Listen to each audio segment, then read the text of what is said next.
कक्षा 6 गणित। आज हम लोग हल करने वाले हैं प्रश्नावली 5.4। इस प्रश्नावली में देखिए पूछा है कि एक समकोण का यहाँ पे माप पूछा हुआ है, रिजु कोण।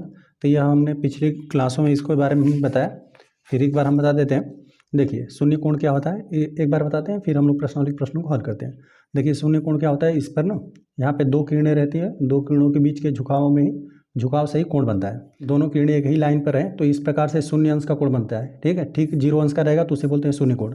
न्यून कोण क्या होता है, यहाँ पे ना यहाँ पे 0 अंश और 90 अंश के बीच में मान लेते हैं, इस प्रकार हम खींच देते हैं, ठीक 90 अंश रहेगा। आधे से हम लोग माप लेंगे, 0 अंश से बड़ा होना चाहिए, 0 अंश से बड़ा 1 अंश 2 अंश 45 अंश 30 अंश, 0 अंश से बड़ा और 90 अंश से छोटा होता है, तो ये होता है न्यून कोण। समकोण की बात करें तो ठीक 90 अंश का होता है तो उसे बोलते हैं समकोण। अधिक कोण की बात करें तो 90 अंश से अधिक होना चाहिए, 180 अंश से कम होना चाहिए, वही होता है अधिक कोण। रिजु कोण की बात करें तो ठीक 180 अंश होता है, उसे बोलते हैं रिजु कोण। प्रतिवर्ती कोण 180 अंश से अधिक होना चाहिए और 360 अंश से कम होना चाहिए, वही होता है प्रतिवर्ती कोण। चलिए आगे होता है संपूर्ण कोण। संपूर्ण कोण क्या होता है, 360 अंश का होता है। यहाँ पे दोनों किरणें ना एक को इस प्रकार से घुमाया गया है कि यहाँ पे पूरा एक चक्कर लगाकर दूसरी किरण आकर फिर इसी पर मिल गई है, दूसरी किरण भी आकर दोनों किरणें एक ही पर ही मिल गई लेकिन पूरा एक चक्कर लगा के, तो होता है 360 अंश। दोनों किरणों में से एक किरण फिक्स रहे और दूसरी किरण क्या करे, एक चक्कर पूरा इस प्रकार से लगाकर फिर इसी पर आ जाए तो उसे बोलते हैं 360 अंश। और जबकि यहाँ पे शून्य अंश में दोनों किरणें मतलब यहाँ पे एक चक्कर लगाती नहीं है, दोनों किरणें एक ही पर रहती हैं। ठीक है, तो होता है वो शून्य अंश। चलिए तो हम लोग प्रश्नावली प्रश्नों को हल करते हैं। देखिए यहाँ पर दिया हुआ है निम्न के माप हैं। यहाँ पे देखिए एक समकोण, एक समकोण मतलब ठीक 90 अंश का होता है, 90 अंश का होता है समकोण। रिजु कोण की बात करें तो यह 180 अंश का होता है। चलिए इसको हम लोग नोट भी करते हुए चलते हैं। एक समकोण देखते हैं यहाँ पे, एक समकोण बराबर होता है 90 अंश और वहीं एक रिजु कोण, एक रिजु कोण बराबर होता है 180 अंश। ठीक है, आगे हम लोग को ट्रू फॉल्स बताना है। यहाँ पे दूसरे प्रश्न में दिया हुआ है कि बताइए सत्य के लिए यहाँ पे ट्रू टी का चिन्ह लगाना है तथा यहाँ पे असत्य के लिए फॉल्स एफ का चिन्ह लगाना है। तो यहाँ पर हम लोग चलिए यहाँ पर पहले हम लोग देख लेते हैं कि कौन सा कथन सत्य है कौन सा असत्य है। यहाँ पर दिया हुआ पहला प्रश्न ना कि एक न्यून कोण का मान, यहाँ पे न्यून कोण का जो मान है वो छोटा है, यहाँ पे देखिए 90 अंश बड़ा है और ये इसको छोटा दिखाया हुआ है, तो यहाँ पर ये सही बात होता है। मान लेते हैं कोई थीटा अंश का कोण है जो कि न्यून कोण है, न्यून कोण रहता है ना तो हमेशा 90 अंश से कम रहता है, 90 अंश से कम रहता है, साथ ही साथ 0 से बड़ा होता है, 0 अंश से बड़ा रहेगा और 90 अंश से छोटा रहता है, यही होता है न्यून कोण। तो यहाँ पे 90 अंश से छोटा बोल रहा है तो यहाँ पर ये सही दिया हुआ है। ठीक है, यहाँ पे एक कथन सत्य है।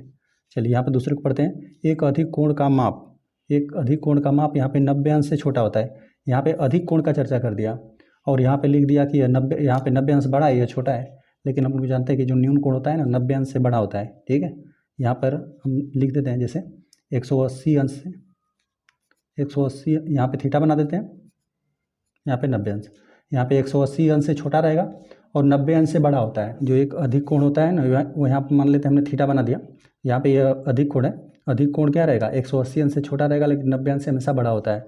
तो यहाँ पर 90 अंश के इन दोनों की तुलना किया हुआ है तो यहाँ पर 90 अंश को अधिक बता दिया है। ठीक है, और एक अधिक कोण का माप यहाँ पे अधिक, यहाँ पे जो 90 अंश को बड़ा बता दिया है और एक अधिक कोण को छोटा बता दिया है, लेकिन यहाँ पर ऐसा नहीं होगा, यहाँ पे कोण हमेशा बड़ा होगा और 90 अंश छोटा होगा, 90 अंश से हमेशा बड़ा ही होता है जो अधिक कोण रहता है।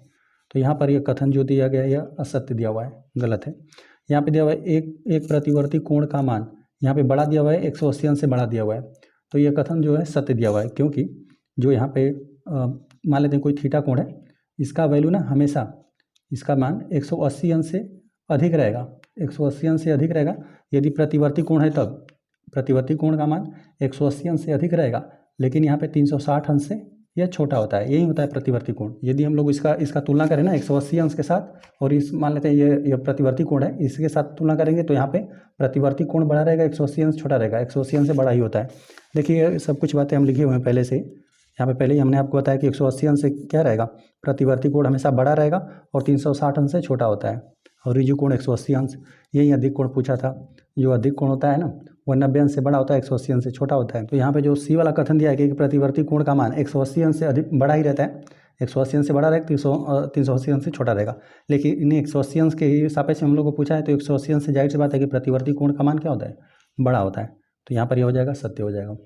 चलिए यहाँ पर हमें डीप में दिया हुआ है ना कि एक संपूर्ण घूर्णन का माप 360 अंश होता है। देखिए हम लोगों ने पिछली क्लास में पढ़ा था ना, यहाँ पे एक संपूर्ण घूर्णन या एक घूर्णन भी इसको लिख देगा, एक घूर्णन में घड़ी की सुई के हिसाब से ही बात कर रहा था। मान लेते हैं यहाँ पर कोई घड़ी है, यहाँ पे 12 है, यहाँ पे 3 बजता है, यहाँ पे 6, यहाँ पे 9। तो यहाँ पे मान लेते हैं सुई कोई भी रहे, घंटे वाली, मिनट वाली, सेकंड वाली रहे। तो यहाँ पर मान लेते हैं सुई है ना, तो यहीं से घूम कर यहाँ पे फिर इसी स्थान पर आ जाए। जब 360 अंश घूम जाती है तो उसे बोलते हैं एक घूर्णन। चाहे मान लेते हैं सुई यहाँ पर है, फिर यहाँ पर घूम कर यहीं पर आ जाए, तो 360 अंश जब कोई सुई घूम जाती है ना, तो उसे बोलते हैं एक घूर्णन। एक घूर्णन में 360 अंश होता है। एक घूर्णन में 360 अंश होता है, या फिर इसको 4 समकोण भी आप लिख सकते हैं। 4 समकोण भी इसको आप लिख सकते हैं, या फिर इसको आप 2 ऋजु कोण भी लिख सकते हैं। 2 ऋजु कोण में कितना 180 अंश होता है। 180 अंश का 2 गुना कर देंगे तो 360 हो जाएगा। और यहाँ पे समकोण में 90 अंश का होता है। 90 का 4 गुना कर देंगे तो फिर आपको 360 निकल कर आ जाएगा। तो 2 ऋजु कोण, या फिर इसको संपूर्ण कोण भी लिख सकते हैं बराबर। संपूर्ण कोण 360 अंश का होता है ये, तो यहाँ पर लिख देते हैं। संपूर्ण कोण भी हो सकता है। एक घूर्णन बराबर 360 अंश समझ लीजिए, या 4 समकोण समझ लीजिए, 2 ऋजु कोण समझ लीजिए, या संपूर्ण कोण समझ लीजिए। 360 अंश होता है एक घूर्णन। तो यहाँ पर इसको हम लोग नोट कर देते हैं। देखिए यहाँ पर जो एक संपूर्ण घूर्णन का माप 360 अंश होता है। तो यहाँ पर ये कथन जो दिया हुआ है यह सत्य दिया हुआ है। यहाँ पे ई वाले प्रश्न में दे दिया गया है ना, यम कोण ए बराबर 53 अंश दे दिया गया है, और यम कोण बी बराबर आपको 35 अंश दे दिया गया है। 35 अंश है। तो यहाँ पर दिया हुआ है ना कि क्या यहाँ पे यम कोण ए, यहाँ पे बड़े का चिन्ह है, ग्रेटर देन का यहाँ पे चिन्ह है, कि यह बड़ा होगा और यम कोण बी छोटा होगा। जाहिर सी बात है, क्योंकि यहाँ पर देखिए यम कोण ए का मान यहाँ पे 53 अंश है ना, 53 अंश है, तो यहाँ पे ये बड़ा ही होगा 35 अंश से। यह 35 अंश से बड़ा होगा। तो यहाँ पर यह भी कथन सत्य दिया हुआ है। बस चलिए इसको हम लोग नोट कर लेते हैं। बस यहाँ पे बी वाला गलत है, बाकी सब सही है। ठीक है, यहाँ पे लिख देते हैं। हल हम लोग दूसरे वाले करने वाले हैं। यहाँ पे ए सी डी ई, तो यहाँ पे ए सत्य है और बी असत्य है। बी असत्य है और बाकी ये सब सत्य है। सी भी सत्य है जो कथन दिया था। यहाँ पे डी भी सत्य है और ई भी सत्य है। चलिए प्रश्न नंबर 3 दे दिया गया है। निम्न के माप लिखिए। माप में लिखना है कुछ न्यून कोण, यहाँ पे लिखा है कुछ अधिक कोण, प्रत्येक के 2 उदाहरण दीजिए। हम लोग को यहाँ पे ना न्यून कोण के 2 उदाहरण देने हैं और अधिक कोण के 2 उदाहरण देने हैं, और माप के साथ हम लोग को बताना है। तो चलिए इसको भी हम लोग बना देते हैं। तीसरे में ए में आपको न्यून कोण के बारे में दिया हुआ है। न्यून कोण की बात करें तो मान लेते हैं यदि थीटा न्यून कोण है, तो न्यून कोण का मान हमेशा 0 अंश से अधिक होगा, और यहाँ पे 90 अंश, 0 अंश से बड़ा हो थीटा का मान, और यहाँ पे 90 अंश से छोटा हो। 90 अंश से छोटा होना चाहिए, 0 अंश से बड़ा होना चाहिए। यही होता है न्यून कोण। तो न्यून कोण का आप ना यहाँ पे देखिए, यदि हम चाँदे पर आपको दिखाएं ना, तो यहाँ पे न 0 होना चाहिए और ना ही 90 अंश होना चाहिए। यहाँ पे 0 से लेकर 90 तक के बीच में आप कोई भी ले सकते हैं। यहाँ पे 10 अंश, 20 अंश, 30 अंश, 35 अंश, 36, यहाँ पे आप 0 अंश के और यहाँ पे 0 अंश और 90 अंश के बीच में कोई भी माप ले सकते हैं।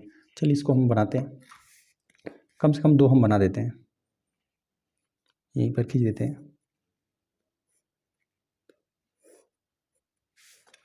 चलिए चाहे तो हम लोग माप कर भी खींच सकते हैं, माप के ही खींच देते हैं। एकदम से इस बिंदु पर मिला लेंगे, और आपको 30 अंश का इच्छा है तो 30 अंश बना दिए, 40 अंश का इच्छा है तो यहाँ पे देखिए, यहाँ से अब हम लोग शुरू करें 10, 20, 30, 40, तो ये यहाँ पे। ठीक है, अब इसको खींच लीजिए।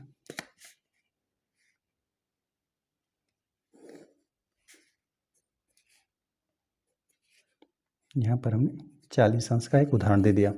यहाँ पे 0 अंश और 90 अंश के बीच में आप कोई भी ले सकते हैं, ना ही आपको 0 अंश लेना है और ना ही आपको 90 अंश लेना है। चलिए एक हमने 40 अंश का बना दिया। यहाँ पर चाहे तो हम लोग 45 अंश का भी बना सकते हैं, 50 अंश का भी, 60 अंश का भी, 70 अंश का भी बना सकते हैं आप। चलिए 60 अंश का बना देते हैं। यहाँ पर है,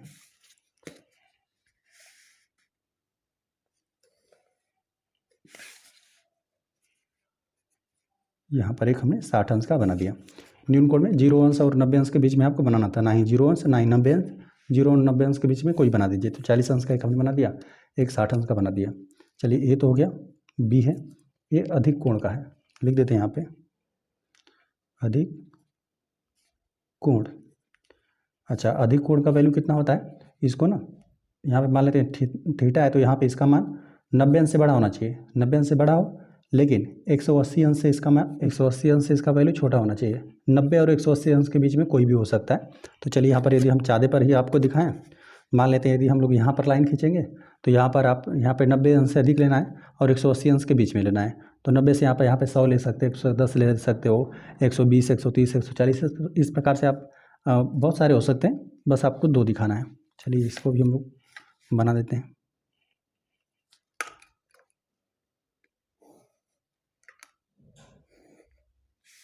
चलिए हम लोग यहाँ पर मिला देते हैं और यहाँ अब देखिए इस लाइन पर हम लोग मिला रहे हैं तो यहाँ पे 0 से गिना जाएगा, 10, 20, 30 इस प्रकार से 90 हो गया, यहाँ पर 100 हो गया, 110 हो गया। चाहे तो हम 100 अंश का भी बना सकते हैं। चलिए 100 अंश का एक को बना देते हैं, 100 अंश का, और एक को बना देते हैं। इस प्रकार से हमने मिला दिया दूसरे को। इसको चाहे तो 130 का भी बना सकते हैं आप। यहाँ से 90 से 180 तक आप कोई बना सकते हैं। चलिए यहाँ पर हम लोग 130 ही बना देते हैं। यहाँ पर देखें 130 है, 130 के सीधे में यहाँ पर हमने बिंदु लगा दिया। अब यहाँ पर सिंपल हम लोग इसको मिला देते हैं।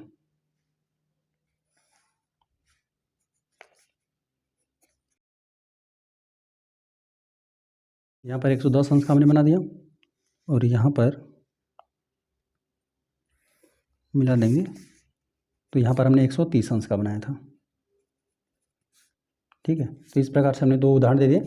आप कोई भी 2 उदाहरण दे सकते हैं, बस यहाँ पे 90 अंश और 180 अंश के बीच में होना चाहिए अधिक कोण के लिए। न्यून कोण के लिए 0 अंश और 90 अंश के बीच में कोई भी आप 2 कोण बना दीजिएगा। आ जाते हैं प्रश्न नंबर 4। प्रश्न नंबर 4 दिया गया है ना, निम्न कोणों को चाँदे से मापिए और उनके माप लिखिए। चाँदे से मापना है और माप लिखना है। चलिए तो इसको हम लोग माप देते हैं। एक लाइन पर किसी को मिला लीजिए। ठीक है, चलिए हम लोग देखिए इस प्रकार से हमने चाँदे को यहाँ पर, तो इस प्रकार से ना एकदम से इस लाइन पर हमने इसको मिला दिया। तो यहाँ पर देख रहे हैं ना, ये 40-50 के बीच से होते हुए जा रहा है। ठीक है, तो यहाँ पर तो हम तो 40-50 के बीच में है, तो 45 अंश का यह है। इसको हम लोग ए को लिख देंगे 45 अंश। ये है 45 अंश। इसको चलिए मापते हैं, एकदम से इस पर मिला देंगे।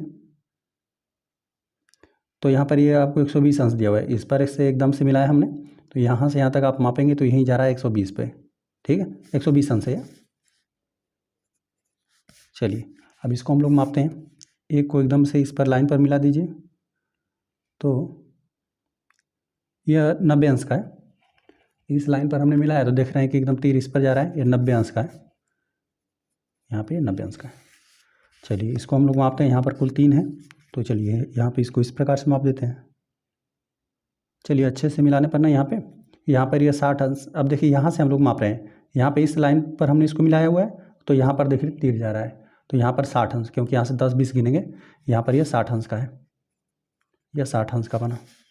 चलिए इसको भी हम लोग को मापना है, मापेंगे। पहले इसको भी हम लोग माप देते हैं यहाँ पे, तो ये 90 अंश का है। यहाँ पे इस लाइन पर हमने इसको मिलाया तो ये एकदम से इस लाइन पर जा रहा है। ठीक है, इसको इस लाइन पे, तो यह एकदम 90 अंश पे जा रहा है, तो यहाँ पे यह 90 अंश हो गया। चलिए इसको हम लोग मापते हैं। यहाँ पे इसको यहाँ पे एकदम से मिलाया हमने ना, जब इस लाइन पे हम लोग मिला रहे हैं तो ये इस लाइन पे से होते हुए जा रहा है 130 पैसे। ठीक है, क्योंकि यहाँ पर देखिए यहाँ पे इस लाइन पे है, तो यहाँ से गिनेंगे 10, 20, 30 इस प्रकार से गिनेंगे, तो यहाँ से यहाँ तक है, तो 130 अंश हो रहा है। ठीक है, यहाँ पे 130 अंश पे होते हुए जा रहा है, तो यहाँ पे ये 130 अंश हो गया। बस चलिए इसको नोट कर दीजिए कापी पर। ए में हम लोग को 45 अंश मिला, बी में 120 अंश मिला, और सी में 90 अंश मिला, और डी में कुल 4 मिल रहा है। एक आपको 60 मिल रहा है, एक आपको 90 मिला, और एक आपको 130 अंश मिला। आ जाते हैं पाँचवें प्रश्न में। पाँचवा प्रश्न दे गया ना, किस कोण का माप बड़ा है? पहले आकलन एस्टिमेट कीजिए और फिर मापिए। जैसे पहले कह रहे हैं ना कि यहाँ पर कोण ए का माप, कोण बी का माप, यहाँ पे 2 कोण दे दिया गया और इसका माप पहले कह रहा है कि इसी प्रकार से आकलन कीजिए, तो देखने से ही लग रहा है कि यह वाला कोण बड़ा है। पे दोनों किरणों के बीच की दूरी कम लग रहा है और यहाँ पर अधिक लग रहा है। बाकी हम लोग माप कर देख रहे हैं, देखने पर तो ये कोण अधिक लग रहा है। बाकी यहाँ पर माप लीजिए इसको। यहाँ पर इसको इस लाइन पर पूरी अच्छे से मिलाने पर यह यहाँ पर मिल रहा है। ठीक है, तो यहाँ पे 60-70 के बीच से थोड़ा सा इधर ही लग रहा है, तो यहाँ पे 65 है, मतलब यहाँ पे 60-70 के बीच में 65 आएगा। चलिए इसको हम लोग 66 ले लेते हैं, 66 अंश। और यहाँ पे आप अपने से भी माप लीजिएगा। और यहाँ पर यदि हम लोग इसको माप रहे हैं तो यह 40 अंश दिया हुआ है, इसको मापने पर यह 40 अंश आ रहा है। देखिए इस पर मिलाने पर यही तीर जा रहा है, तो यह 40 अंश दिया हुआ है। तो यही है, बी वाला कोण बड़ा है। कोण ए का माप यहाँ पे 40 अंश है, कोण बी का माप यहाँ पे 66 अंश है। लिख देते हैं कोण ए का माप बराबर 40 अंश निकल कर आए। यहाँ पे कोण बी का माप बराबर 66 अंश है। यहाँ पर पूछा था कौन बड़ा है, तो लिख देते हैं कोण ए का माप कोण बी से बड़ा है, कोण बी से बड़ा है। यहाँ पर देख रहे हैं कोण ए का माप 40 अंश है और कोण बी का माप 60 अंश है, 66 अंश है। तो यहाँ पे कोण ए कोण बी से बड़ा है, बड़ा नहीं छोटा होगा, ठीक है, क्योंकि यहाँ पे कोण बी वाला माप का कोण बी का वैल्यू अधिक है, तो कोण ए कोण बी से छोटा है। मतलब यहाँ पे बड़ा कोण कौन सा है, कोण ए कोण बी बड़ा है और कोण ए कोण बी से छोटा है। आ जाते हैं प्रश्न नंबर 6 पे। प्रश्न नंबर 6 दिया गया निम्न दो कोणों में से किस कोण का माप बड़ा है, पहले आकलन कीजिए और फिर मापन द्वारा पुष्टि कीजिए। पहले कह रहा है ना कि देख कर ही बताइए कि कौन सा बड़ा लग रहा है आपको और फिर कौन सा छोटा, और फिर आप माप कर पुष्टि कर दीजिए, ठीक है। तो यहाँ पर देखने पर इन दोनों कोणों को देखने पर आपको हमें तो यही वाला कोण अधिक लग रहा है, ये इस वाले कोण का जो भी है दो भुजाओं के बीच में जो कोण बन रहा है यहाँ पर ये अधिक लग रहा है, इससे थोड़ा मोड़ा ये अधिक होगा, लेकिन यहाँ पर ये अधिक लग रहा है। चलिए हम लोग इसको माप लेते हैं। मापने के लिए इस पर एकदम लाइन पर, इस लाइन पर हमने मिला दिया, एकदम से इस लाइन पर मिलाने पर यह वाला कोण 40 अंश है। देखिए यहीं से हम लोग शुरुआत करेंगे, यह 40 अंश से थोड़ा अधिक है। यहाँ पे चलिए हम लोग इसको 42 अंश लिख देते हैं, यहाँ पे ये 42 अंश हो गया। चलिए इस कोण को हम लोग मापते हैं, यहाँ पे इस प्रकार से मिला देते हैं, इस प्रकार से इस लाइन पर हमने मिला दिया। तो यह 50 अंश और यहाँ पे 60 अंश के बीच में लग रहा है, ठीक है, 50 और 60 के बीच में आ रहा है, तो यहाँ पे इसको हम लोग 55 अंश लिख दे रहे हैं। और चलिए यहाँ पर देख रहे हैं ना कि इन दोनों कोणों का नाम नहीं किया हुआ है, जैसे कि नामकरण नहीं किया हुआ है, तो यहाँ पर हम लोग कोण यहाँ पे देखिए इसको भी हम लोग ए बी लिख देते हैं, इसको ए लिख देते हैं, इसको बी लिख देते हैं, तभी हम लोग बता पाएंगे ना कि कौन सा कोण बड़ा है कौन सा छोटा है। तो यहाँ पर सिर्फ कोण तो दिया गया, नामकरण नहीं दिया हुआ है। तो चलिए हम लोग इसको ए लिख दिए, इसको बी लिख दिए। तो यहाँ पर हम दोनों कोणों का वैल्यू लिख देते हैं, यहाँ पे लिख देते हैं कोण जो ए था, कोण ए का माप, यहाँ पे कोण ए का माप जब इसको हमने मापा तो यहाँ पर ये 42 अंश आया, और यहाँ पे लिखते हैं कोण बी का माप 55 अंश आया। और कौन सा बड़ा है ये हमें बताना था, तो यहाँ पे लिख देते हैं कोण बी यही बड़ा है। चलिए कोण का चिन्ह बना दिया हमने, कोण बी का माप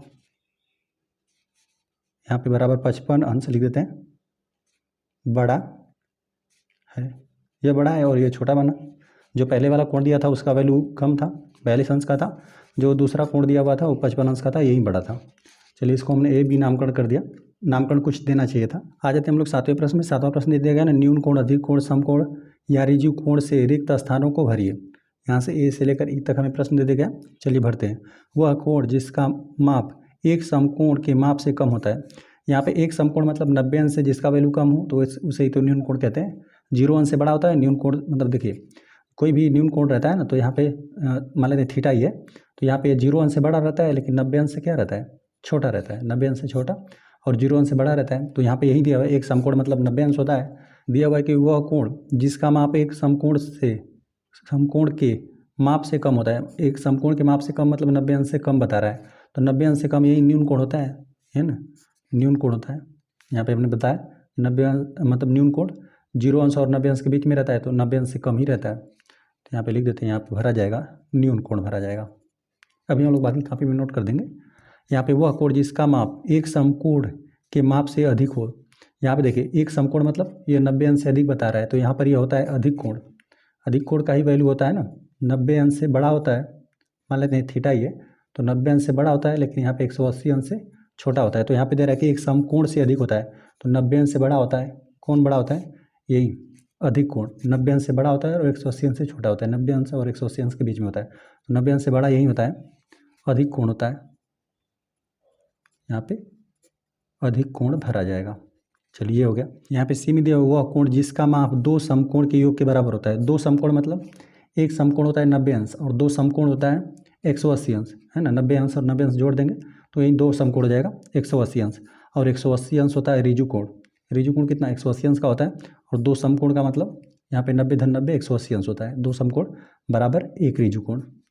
यहाँ पर दिया हुआ है कि दो समकोण के योग के बराबर होता है वह कोण जिसका माप दो समकोण के योग के बराबर होता है ऋजु कोण होता है, या फिर एक ऋजु कोण भी लिख सकते हैं। फिलहाल में ऋजु कोण हम लिख देते हैं, यहाँ पे भरा जाएगा ऋजु कोण। चलिए हो गया। यदि दो कोणों के मापों का योग समकोण के माप के बराबर हो तो प्रत्येक कोण होता है। देखिए यहाँ पे दे दिया गया है ना कि दो कोण हैं लेकिन इनका योगफल करने पर समकोण हो रहा है। मतलब दो कोण हैं, यदि आप जोड़ रहे हैं तो मान लेते हैं a + b है, दो कोण हैं, इनको आप जोड़ रहे हैं तो 90 अंश के बराबर आ रहा है। ठीक है, यही दिया कि दो कोण है, यदि आप उनको जोड़ रहे हैं तो 90 अंश आ रहा है, मतलब एक समकोण आ रहा है। योग समकोण के माप के बराबर आ रहा है, 90 अंश आ रहा है। ठीक है, तो यहाँ पे दोनों क्या होंगे, न्यून कोण होंगे। दोनों न्यून कोणों को जोड़ेंगे, मान लेते हैं कि एक 30 अंश हो गया, एक 30 अंश हो गया तो दूसरा 60 अंश हो गया। 30-60 को जोड़ेंगे तो 90, मतलब इससे ये आपको पता चलेगा एक 10 अंश हो गया तो एक 80 अंश होगा, तब दोनों को जोड़ेंगे तो 90 होगा। इसी प्रकार से कई उदाहरण आप लेकर देख सकते हैं। एक 70 अंश हो गया तो एक 20 अंश होगा, तब भी उन दोनों को जोड़ेंगे तो 90 अंश होगा। तो यह दोनों कोण क्या होंगे, हमेशा 90 से छोटे ही होंगे, क्योंकि दो को जोड़ना है तो 90 अंश से छोटे होंगे, दोनों न्यून कोण होगा। ठीक है, तो यहाँ पे तो प्रत्येक कोण, यहाँ पे न्यून कोण होगा, न्यून कोण होगा। ठीक है, होता है तो यहाँ पे तो प्रत्येक कोण न्यून कोण होगा। दो न्यून कोणों को जोड़ेंगे तभी 90 अंश होगा। ठीक है, यहाँ पे हमने पहले ही बताया कि न्यून कोण क्या होता है, यहाँ पे 0 अंश और 90 अंश के बीच में होता है। यहाँ पे 45-45 इन दोनों का वैल्यू 45-45 भी हो सकता है, 0 और 90 के बीच में 45 को जोड़ेंगे तभी 90 आ जाएगा। ठीक है, और 50 और 40 को जोड़ेंगे, 50-40 को जोड़ेंगे तब 90 अंश होगा। तो यहाँ पे 0 और 90 के बीच में ही आएगा दोनों कोण, तो यहाँ पे दोनों कोण क्या हो जाएगा, न्यून कोण हो जाएगा। यहाँ पे ई वाले प्रश्न में आ जाते हैं, यदि दो कोणों के मापों का योग एक ऋजु कोण के माप के बराबर होता है। एक ऋजु कोण मतलब कह रहा है कि दो कोण हैं और यहाँ पे उनका योग कितना हो गया 180 अंश। ऋजु कोण अभी हमने बताया कितना होता है, दो समकोण के बराबर होता है, 180 अंश होता है, 180 अंश के माप के बराबर होता है। ठीक है, मतलब एक ऋजु कोण के बराबर होता है। इनमें से एक कोण न्यून कोण है, एक कोण न्यून कोण है, दूसरा कोण अधिक कोण होगा। एक न्यून कोण रहेगा, दूसरा अधिक कोण रहेगा, तभी जोड़ेंगे तो 180 अंश आएगा। यहाँ पे फिलहाल में इस प्रकार से लिखते हैं, a + b बराबर हमने लिख दिया 180 अंश नहीं लिखते हैं क्योंकि 180 अंश हमने पहले लिख दिया। मान लेते हैं दो कोण है, दोनों को जोड़ने पर 180 अंश आ रहा है। ठीक है, यहाँ पे एक ऋजु कोण के बराबर, तो यहाँ पर दे दिया गया कि एक पहले से ही बता दिया कि न्यून कोण है। न्यून कोण मतलब 0 अंश और 90 अंश के बीच में। तो चलिए कोई भी हम लोग ले लेते हैं, 30 अंश 50 अंश कोई भी ले लीजिए। मान लेते हैं एक आपने 50 अंश का ले लिया। ठीक है, ये न्यून कोण एक हमने ले लिया। यहाँ पे दूसरा, इसमें हम लोग क्या जोड़ देंगे कि 180 अंश हो जाएगा। यहाँ पे दोनों को जोड़कर 180 अंश के बराबर हम लोग को करना है, तो यहाँ पे 5 3 8, यहाँ पे 130 अंश आपको जोड़ना पड़ेगा, है ना। एक 50 अंश है तो यह न्यून कोण हो गया, और यह 130 अंश वाला किस में आएगा, ये किस में आएगा, ये अधिक कोण में आएगा। यहाँ पे एक न्यून कोण हो तो एक अधिक कोण को आपको जोड़ना पड़ेगा। जैसे मान लेते हैं, यदि आपने मान लेते हैं 30 अंश जोड़ दिया, ठीक है, 30 अंश ले लिया एक कोण को, न्यून कोण है, यह न्यून कोण है ना, 0 अंश और 90 अंश के बीच में, तो ये न्यून कोण हो गया। तो इसके साथ हम लोग किसको जोड़ेंगे, 150 अंश को जोड़ेंगे। और 150 अंश है क्या, ये अधिक कोण है, यह किसके किसके बीच में आएगा, 90 अंश और 180 अंश के बीच में आएगा। 90 अंश और 180 अंश के बीच में आएगा, यही होता है यहाँ पे अधिक कोण। हमने यहाँ पर बताया भी। तो एक न्यून कोण रहेगा और एक अधिक कोण रहेगा, जोड़ेंगे तब आपको ऋजु कोण मिलेगा।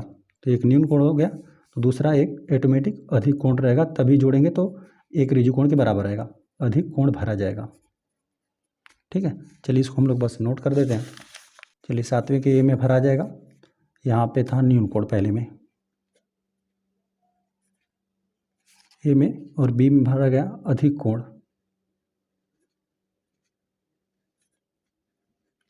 और यहाँ पे सी में भरा गया ऋजु कोण,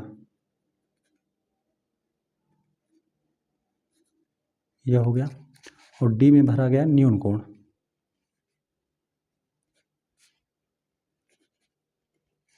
और ई में भरा गया अधिक कोण।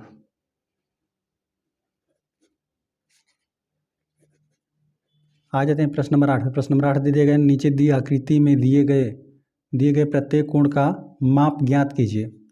पहले देखकर आकलन कीजिए और फिर चाँदे से माप लीजिए। कह रहा है ना कि पहले देखकर ही आकलन कीजिए, यहाँ पे कुल 4 आकृतियाँ दिया गया है। यहाँ पे ABCD करके नामकरण नहीं दिया हुआ है तो हम लोग इसको यहीं पर भर देंगे, है ना।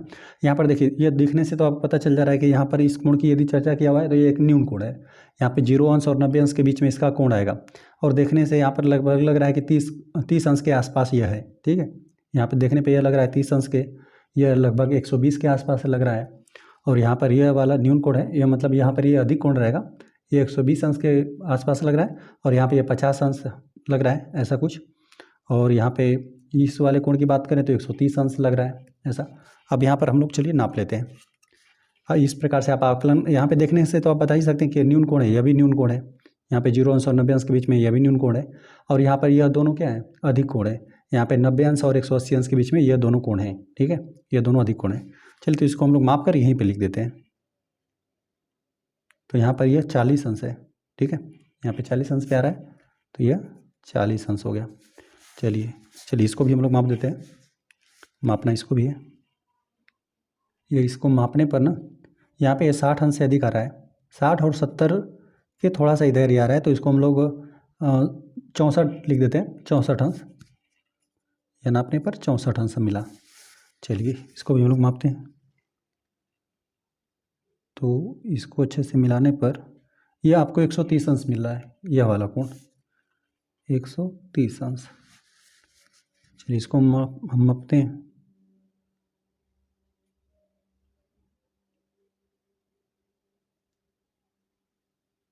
इसको मापने पर 130 अंश और 140 अंश के बीच में रहा है, 130 अंश और 140 अंश के बीच में आ रहा है, 135 अंश है। यहाँ पर ये 135 अंश है, ठीक है। तो इस प्रकार से जो भी था पहले देखकर एक बार अनुमान लगाना था कि यहाँ पर क्या है, कोणों का वैल्यू क्या हो सकता है, फिर आप चांदे से माप कर लिख दीजिए। तो यहाँ पर चारों कोणों को हमने माप कर लिख दिया, ये 40 अंश है, ये 130, 135, ये 64 अंश है। आ जाते हैं प्रश्न नंबर 9 पे। प्रश्न नंबर 9 दे दिया गया है ना, नीचे दी प्रत्येक आकृति में घड़ी की सुइयों के बीच के कोण का माप ज्ञात कीजिए। यहाँ पर दे दिया गया घड़ी दिया हुआ है प्रातः 9 बजे, तो यहाँ पर 9 बजे हम लोग को यह बताना है, ठीक है, इस कोण का वैल्यू कितना है। और यहाँ पे दोपहर 1 बजे का यहाँ पर दे दिया गया, और यहाँ पे साया 6 बजे का दिया हुआ है, ठीक है। तो आप चाहें तो जिधर से भी ले सकते हैं, मतलब यहाँ पे 180 अंश का कोण है, आप चाहें तो इधर से भी ले सकते हैं, इधर से भी ले सकते हैं। चलिए तो यहाँ पर प्रातः 9 बजे की हम लोग बात करें, इन दोनों सुइयों के बीच में, यहाँ पे 1 घंटे वाली सुई है, मिनट वाली सुई है, तो यहाँ पे सुइयों से नहीं मतलब है। फिलहाल में हम लोग देख रहे हैं कि 2 किरण ही समझ लीजिए, इन दोनों के बीच में फिलहाल में कितने अंश का कोण बन रहा है, ये ठीक 90 अंश का कोण बन रहा है, ठीक 90 अंश का कोण बन रहा है, ठीक है। क्योंकि यदि आप इसको चाहें तो इसको 4 भागों में, हमने पिछले क्लास में पढ़ा था घड़ियों के बारे में, यहाँ पे इसको चाहें तो आप 4 भागों में इस प्रकार से बांट सकते हैं, ठीक है। प्रत्येक यहाँ पे कुल 4 समकोण बनता है, तो यहाँ पे 3 घंटों के बीच में ना एक समकोण होता है। यहाँ पे देखिए 1 2 3 घंटा हो रहा है, इनके बीच में 90 अंश का कोण बनेगा, ठीक है। अब यहाँ पर देखिए, यहाँ पर दे दिया है ना कि 12 से 1, इसके बीच में कितने अंश का कोण बनेगा। देखिए हमने आपको बताया ना कि यहाँ पे 3 घंटा के बीच में 90 अंश का कोण बनता है। यदि चाहें तो आप इसको 4 भागों में इस प्रकार से, यहीं पर हम बताते हैं, देखिए इस प्रकार से यदि आप चाहें तो 4 भागों में बांट देंगे ना, तो यहाँ पे 3 घंटे में एक समकोण बनता है, 90 अंश या 90 अंश या 90 अंश या 90 अंश या, ठीक है। इस प्रकार से 9 चौका 36, 360 अंश बन जाएगा। यहाँ पर 1 घंटे के बीच में हम लोग को बताना रहेगा कितने अंश का कोण बनेगा। तो इसके लिए क्या करना है आपको, देखिए 3 भागों में बांट दीजिए। आपको पता है कि यदि यहाँ तक रहता तो 90 अंश का कोण बनता, तो एक सुई 12 पर रहती है और एक सुई 3 पर रहता, तो आपको 90 अंश का कोण मिलता। तो यहाँ पर अलग अलग घंटों के लिए कितना अंश का कोण बनेगा ये आप ज्ञात कर सकते हैं। क्या करिए, 3 से भाग दे दीजिए, 3 से भाग दे देंगे तो आपको यहाँ पर 3 भागों में बढ़ जाएगा, ठीक है। एक कोण यहाँ मिलेगा, एक कोण यहाँ पर मिल जाएगा और एक कोण यहाँ मिल जाएगा।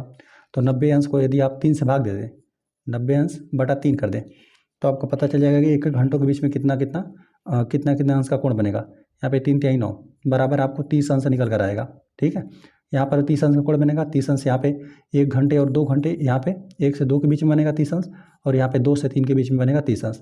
3 तिहाई 9 पूरा 90 घंटे, मतलब पूरा 90 अंश का कोण हो जाएगा। यहाँ पे भी 30 अंश, यहाँ पर भी 30 अंश, यहाँ पर भी 30 अंश। तो हमें सिर्फ इतना बताना है, यहाँ पे 1 बजे कितने अंश का कोण बनेगा यही हमें बताना है। तो यहाँ पर कितना, यहाँ पे 90 को हमने 3 बराबर भागों में बांट दिया, क्योंकि यहाँ पे 3 घंटे था, यहाँ पे 1 2 3, तो यहाँ पे 3 बराबर भागों में बांट दिया, तो आपको कितना मिला, 30 अंश। तो यहाँ पर आपको 90 अंश मिला, यहाँ पर आपको 30 अंश मिला, और यहाँ पर तो 180 अंश है ये, ठीक है। यहाँ पे 6 बज रहे हैं, तो यहाँ पर या तो इधर से ले लीजिए, एक देख रहे हैं कि आप सीधी रेखा बन रहा है इस प्रकार दोनों सुइयों से, तो 180 अंश का कोण बनेगा।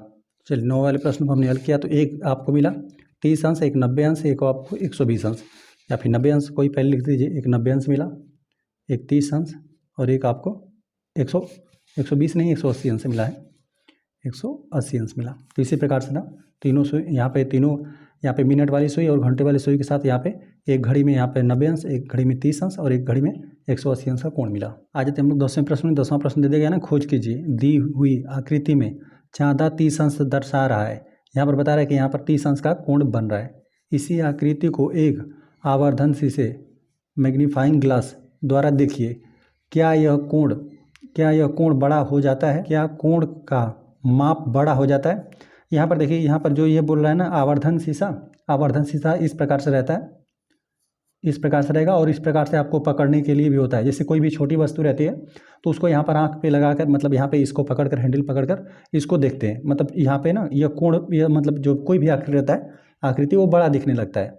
यहाँ पर जैसे कोई घड़ी बनाने वाला जो दुकान होता है, आप देखे होंगे ना, तो वो सब आँख में एक लेंस लगाएंगे, ठीक है, और उससे क्या होता है, सब चीज़ें बड़ी बड़ी दिखने लगता है। जो घड़ी के छोटे छोटे पुर्जे रहते हैं उससे सब बड़ा बड़ा दिखने लगता है।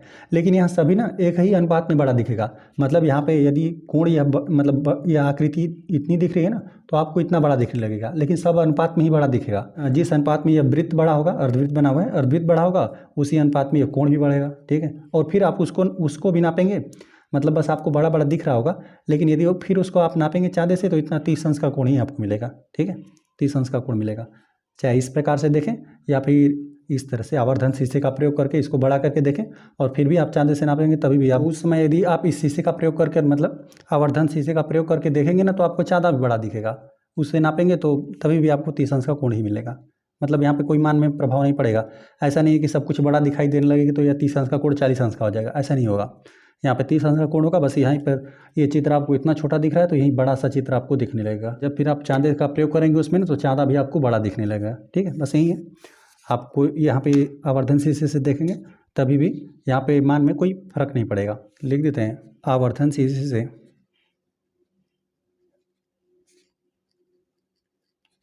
शीशे से देखने पर कोण के माप में कोई अंतर नहीं आता। आ जाते हैं हम लोग प्रश्न नंबर 11। प्रश्न नंबर 11 दे दिया गया है ना, मापिए और प्रत्येक कोण को वर्गीकृत कीजिए। तो यहाँ पर आपको देखिए इस प्रकार से दे दिया गया है, आकृति दे दिया गया है और यहाँ पे कोणों को हमें मापना है। कोण दे दिया गया, इस कोण को नापिए। इस प्रकार से हम लोग को 6 कोणों को मापना है और माप कर उसका वैल्यू लिखना है, प्रकार लिखना है, मतलब किस प्रकार का कोण है, न्यून कोण है कि अधिक कोण है, ये सब भरना है। तो इस सारणी को आप अपने कापी में बना लीजिएगा। और चलिए हम माप कर देखते हैं। देखिए यहाँ पर दिया हुआ है कि AOB, तो पहले देखिए A है ना, फिर A से गए O पर, O से जाइए B पर, तो ये वाला कोण मापने के लिए बोल रहा है, ठीक है। माप देते हैं इसको, यहाँ पे इसको मिलाने पर ये 40 अंश का कोण बन रहा है, ठीक है। यहाँ पर हमने अच्छे से मिला दिया, तो यहाँ पर ये देख रहे हैं, यहाँ पर ये है, यहाँ पर O, यहाँ पे B, ये 40 अंश का कोण बन रहा है, ठीक है। यहीं से नापेंगे 10, 20, 30, 40, तो यहाँ पर मापने पर 40 अंश मिला, ठीक है। तो यहाँ पे इसको क्या बोल देंगे, किस प्रकार का कोण है, या न्यून कोण है, न्यून कोण, ठीक है। 0 अंश और 90 अंश के बीच में है, तो यहाँ पे ये न्यून कोण हो गया। चलिए यहाँ पे दिया AOC, तो देखिए A हो गया, A से जाना है O पे, O पे जाना है C पे, AOC। अब इस कोण पे मापने के लिए कह रहा है, यहाँ पे जो इतना कोण आपको दिख रहा है ना, यहाँ से A से गए O पे, O से जाइए C पे, इतना पूरे कोण को यह मापने के लिए बोल रहा है। माप देते हैं इस कोण को भी। यहाँ पर मिलाने पर ना, यहाँ पे 120 और यहाँ पे 130 के बीच में आ रहा है, ठीक है। यहाँ पे इस लाइन पर हमने मिला दिया है, A है, फिर O है, फिर यहाँ पर C है, तो 120 130 के बीच में मिला है, 125 है, 125 अंश है। तो यह किस में आएगा, अधिक कोण में आएगा। जो 90 अंश से बड़ा होता है, 180 अंश छोटा होता है, तो यहाँ पे यह अधिक कोण है, ठीक है, अधिक कोण हो गया। चलिए BOC, तो B है, फिर O पे जाना है और फिर आपको C पे जाना है, BOC।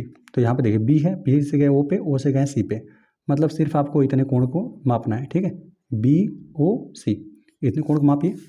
चलिए माप देते हैं,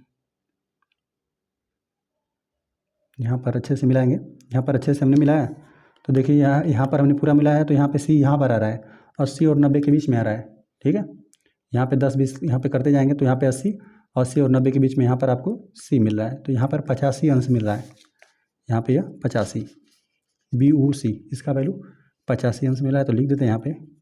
ये किस में आएगा, ये एक न्यून कोण में ही आएगा। यहाँ पे चलिए सिर्फ न्यून लिख देते हैं। आप यहाँ पे काफ़ी बनाइएगा तो इसको बड़ा करके थोड़ा बनाइएगा, न्यून कोण पूरा लिख दीजिएगा, लिख भी देते हैं। चलिए यहाँ पे DOB, तो डी पर जाइए, डी यहाँ पर है, फिर गए ओ पे और फिर सी, DOC, मतलब सिर्फ इतने कोण की बात कर रहा है। डी से गए ओ पे, ओ से जाएंगे सी पे, तो यहाँ पर कोण यही निर्माण हो रहा है। इसको नापिए, तो इसको नापने पर यहाँ पे देखिए, ये है ना, यहाँ पे इस लाइन पर मिलाने पर हमें, इस पर हमने अच्छे से मिला दिया, तो यह 90 से अधिक हो रहा है ना, 90 और यहाँ पे 100 के बीच में आ रहा है, तो 95 अंश इसको हम लोग लिख देते हैं। यह 95 अंश है, तो यह अधिक कोण में आएगा। ठीक है, 90 अंश और 180 अंश के बीच में रहता है, तो क्या होता है, अधिक कोण में आता है। चलिए DOB, तो यहाँ पर D है, फिर O है, फिर जाना है आपको B पे, नहीं DOA है, D से गए O पे, O से जाना है A पे, DOA, तो यहाँ पे यह वाला कोण आपको बताना है। चलिए तो किसी लाइन पर है, आप मिला दीजिए। चलिए इसी लाइन पर हम मिला देते हैं। तो इस लाइन पर हमने अच्छे से मिला दिया ना, तो देखिए यहाँ पर A आपको यहाँ पर मिल रहा है, देखिए D इस लाइन पर है, और फिर यहाँ पर 10-20 गिनते जाएंगे तो यहाँ पर A आपको मिलेगा। ठीक है, जो कि है 140 पे। इस प्रकार से नापते जाएंगे तो यहाँ पर 90 मिलेगा, फिर 120, 130, यहाँ पे 140 मिल रहा है। ठीक है, 140 अंश, 140 अंश मतलब यह है अधिक कोणीय। ठीक है, और यहाँ पर DOB, D है, फिर O है, फिर B है, देखिए D है, फिर O, फिर B, मतलब यहाँ पे इतने कोण की बात कर रहा है। ठीक है, यहाँ से इतने कोण की, तो यहाँ पे तो ये इसको हम नापे तो 180 अंश से ऐसा लग रहा है। यहाँ पर आपको रखने पर, चादर रखने पर एक सीधी एक रेखा मिल रही है, तो ये 180 अंश है, तो यहाँ पर इसको हम लोग लिख देते हैं 180 अंश। 180 अंश रहेगा, ठीक, तो इसे क्या बोल देंगे, ऋजु कोण बोल देंगे, ऋजु कोण। तो यही था, जो भी यहाँ पर कोण दे दिया गया था सबको हमने मापा, और माप कर यहाँ पर कोणों का मान भी हमने लिख दिया कितने अंश का है, और प्रकार भी लिख दिया कि किस प्रकार कोण है, न्यून कोण है, अधिक कोण है, ऋजु कोण है, क्या है। तो और यहाँ पे इस प्रश्नावली में कुल 11 ही प्रश्न थे, सभी प्रश्न हल हो गए। वीडियो पसंद आए तो वीडियो को लाइक कर दीजिए, यदि चैनल पर नया है तो कृपया चैनल को सब्सक्राइब कर दीजिए।